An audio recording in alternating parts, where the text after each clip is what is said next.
everyone, welcome to today's show. My name is Spencer Walsh. You are listening to another episode of News Flash. Thank you so much for joining us here today.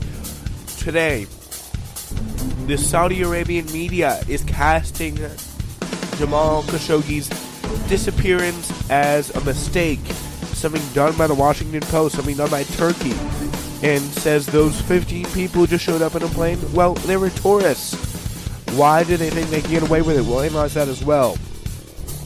Also, a pro-Trump Proud Boys mob beat up some protesters outside New York City Club, and really what was an awful, awful scene. And why Bill and Hillary Clinton are hitting the road to make money. Well, okay, that'd be very interesting. It's a 13-city North American tour they're going to be going on. So yeah, we'll talk about that as well. All right, so we got today. So pretty much what you need to know, a little bit of new developments here about this whole Saudi Arabian situation with Jamal Khashoggi, obviously the journalist who has disappeared. As many media outlets now have reacted to this crazy disappearance, possible murder of the Washington Post contributor at the hands of the Saudi Arabian government. Really, the most important reaction, though, is coming from this Saudi government. Like, how are they responding to this? What is their reaction? Like, we just don't know. So they are really spinning it as a plot by so far. They're spinning it as a plot by rival governments and political groups, and saying that the Washington Post is owned by Qatar, which is a little weird because it's obviously owned by Jeff Bezos, not Qatar in any way, shape, or form. That's just a lie. They have said that his fiancée was followed by people critical of the kingdom on Twitter. They had Saudi Arabia haters on there, which was like kind of an Israel move. They have also blamed it all on Qatar, Turkey, foreign spies and enemies, and even saying evidence that that he left the compound that he disappeared in. There is evidence of that, which, well, there is no evidence. But anyway, probably the whole craziest situation, the whole wrinkle in this crazy story here, that is probably the most craziest, is in their defense of this whole entire situation, Saudi Arabia has come out and said those 15 people that arrived, their videos and pictures of 15 people, pretty much all that work for the Saudi Arabian army, in some way, shape, or form. Like, one's an autopsy guy, one's like a spy, and like it's all really great. Like, they're all like 15 guys who are all like military intelligence ties, and they all show up on a plane the same day at like 3 in the morning, and they leave the very same day as they head into Istanbul. But the Saudi Arabian government's like, oh yeah, they're tourists, okay, and they literally enter with a buzzsaw, which is a little crazy at that point in time. So it's like, wow. Yeah, those are some tourists with a very clear purpose in mind, and they must have taken a very late flight on a private, like, seriously, tourists. Like, they came in on a private plane at 3:30 in the morning and left like the next day.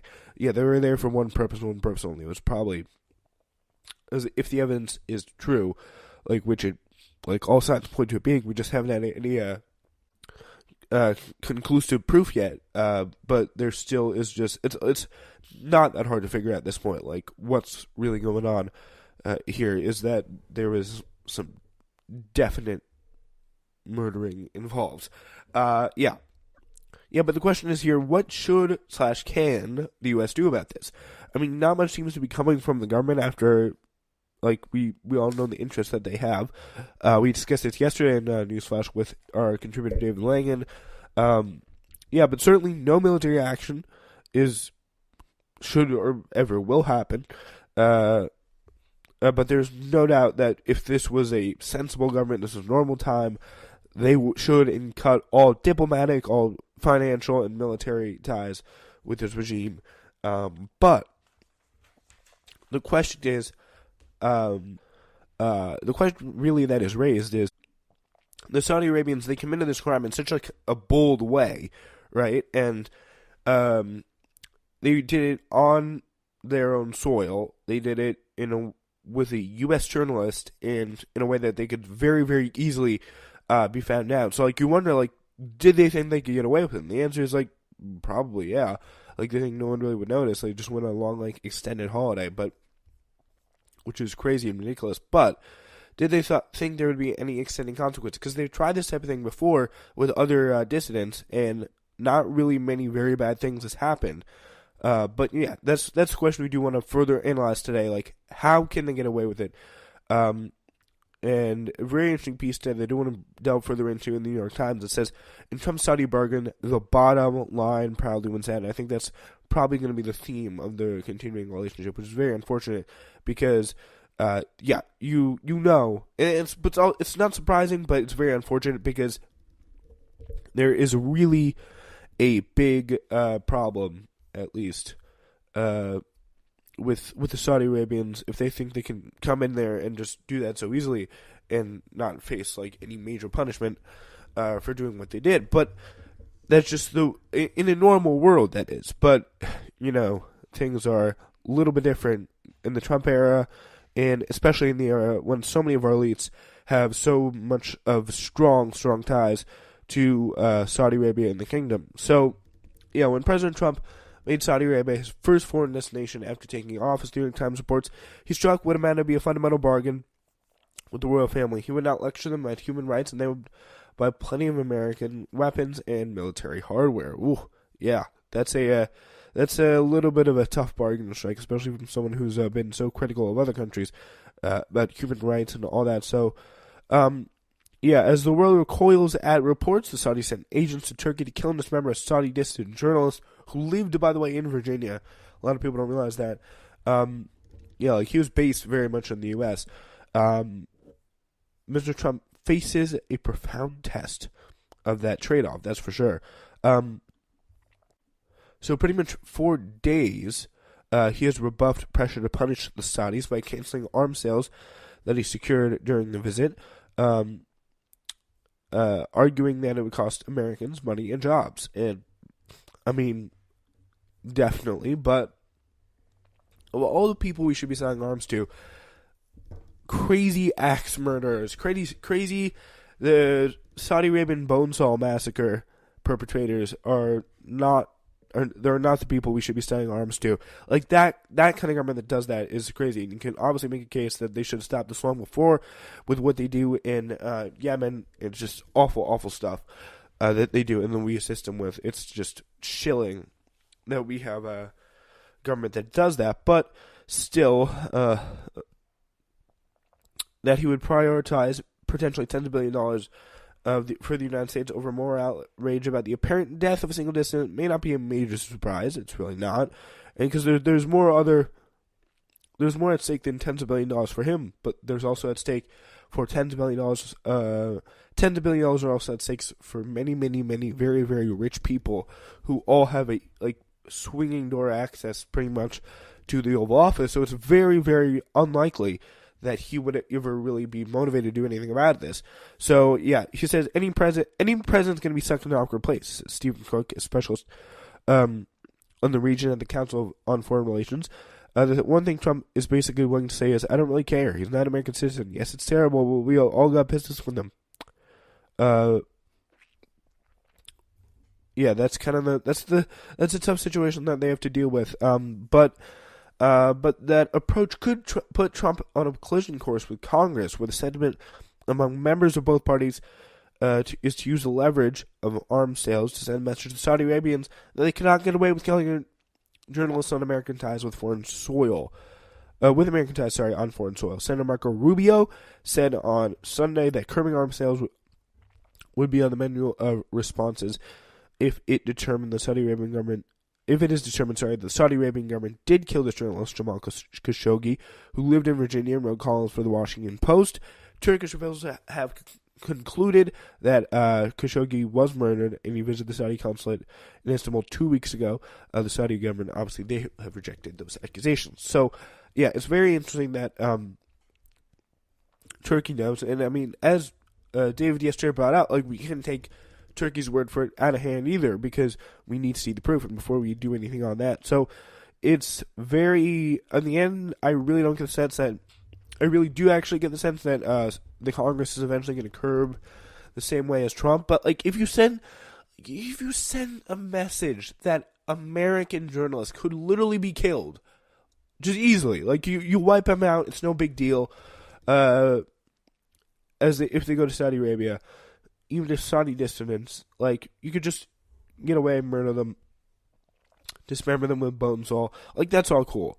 You're all good with that. Like really, like we should do. Like we're the U.S. We should demand better from our allies. Like this is ridiculous. Like it sounds like I'm pleading. Like I just don't feel like I'm using the right tone here. It's like that is ridiculous that we think, like that we let our allies stoop to that level just for billions and billions of dollars of arms that they buy from us. Like I mean, it's just the way the world works. Money, money, money. So Rubio said that I will tell you. I will just say this to you with full confidence. If this is proven to be true, there's going to be a response from Congress. It's going to be nearly unanimous. It's going to be swift, and it's going to go pretty far. It could include arms sales, but it could include a bunch of other things as well, Rubio says. So, yeah, if Congress possibly may be willing to take action, Rubio said it was important for the United States to have the moral authority to criticize autocrats like President Vladimir Putin and Bashar al-Assad of Syria. All of that is undermined and compromised if we somehow decide that because an ally who is important did it, we're not going to call it out, he said on NBC's Meet the Press. Air horn for Rubio. That's a big point right there. Air horn for Rubio. Because, yeah, he's totally right about that, obviously. You just can't let your people, you just can't let allies, people you're supposed to have like a working relationship with, just get away with that because it's just shouldn't fly. It's ridiculous. So Trump's visit to Saudi Arabia in May 2017 was meant to be a signal of his foreign policy priorities. He was hoping to realign the region by building Americans' alliance with Riyadh, which had frowned on President Barack Obama, and by making clear that he was getting the United States out of the business of lecturing friends about domestic matters. He said, "We are not here to tell other people how to live, what to do, who to be, or how to worship," he said. He told the Saudis in really a message heard around the world that was actually like pretty potent, and everyone pretty much got the sense that that's what he was going to talk about, that's what he was going to do, that's what he was going to be focused on. That's what his relationship with Saudi Arabia would essentially look like. But yeah, this whole thing really did get in the way of the fun, pretty much, and that's why he's kind of living it. He's living regret to this day. So instead he focused on the economic benefits of the relationship, boasting he secured $110 billion in arms sales. The figure, though, was wildly inflated and misleading. Like, to put it in perspective, Saudis bought $112 billion in aircraft, missiles, and other military equipment over 8 years of Barack Obama, which is not really awful.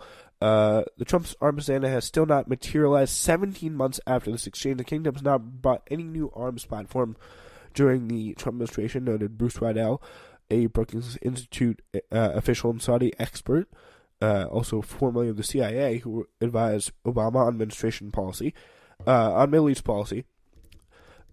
Pretty much what he says is the possible deal with this high profile, that is highest profile, is a $50 million purchase of a missile defense system known as THAAD,